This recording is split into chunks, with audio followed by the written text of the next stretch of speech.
Operation Sindoor గురించి చర్చ పెట్టాలి.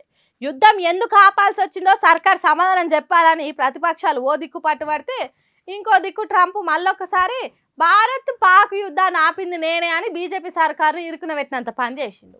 Stopped wars between India and Pakistan, the Democratic Republic of the Congo and Rwanda. That was going on for 30 years. And by the way, India-Pakistan was probably going to end up in a nuclear war if they kept, they shut down 5 planes in the last attack. And it was back and forth, back and forth, back and forth. And I called them and I said, listen, no more trade. If you do this, you're not going to be good. But they're both powerful nuclear nations. And that would have happened. And who knows where that would have ended up.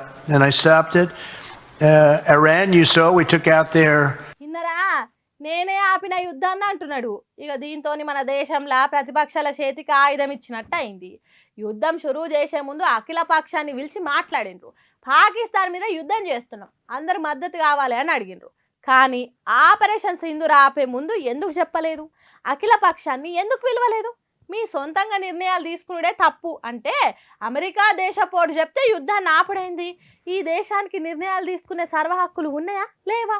లేకుంటే అమెరికోడు చెప్తే నెత్తూపుతారా అని పార్లమెంట్లో ఆ BJP సర్కారును షీరిసింత గట్టేదానికి chance ఇచ్చినట్టు అయింది Trump గాడు. సరే, కొద్దిసేపు మన దేశంలో జరిగే పంచాయతీ పక్కకు పెడితే ఈ ట్రంప్ గాడేంది కంపు చేస్తున్నాడు. వాడెవడు యుద్ధం ఆపుండ్రి అని చెప్పేదానికి? ఏం చూసుకొని మురుస్తున్నాడు? యుద్ధం చేస్తే ట్రేడ్ డీల్ ఉండదు, వ్యాపార వాణిజ్యాలు ఉండయని బెదిరిస్తాడా? ఇట్లా దేశాలను భయపెట్టి చెప్పినట్టు ఆడేటట్టు వేసుకున్నాడు. నవాని గొప్పతనము. దునియాకు ఈ కంపు ట్రంప్ గాడు తలకాయ నొప్పి తీరైతున్నాడు. సరే, వాని బుద్ధి కొద్దీ బెదిరించిండే అనుకుందాం. మనోళ్ళు ఎందుకు ఊకోవాలి? ఒకవేళ అది కాకుంటే ఆ ట్రంప్ గారు నోరు మూపించాలి కదా. ఒక్కసారి 2 సార్లు కాదు, ఇప్పటికీ ఎన్నో సార్లు చెప్పిండు యుద్ధం ఆపింది నేనే అని.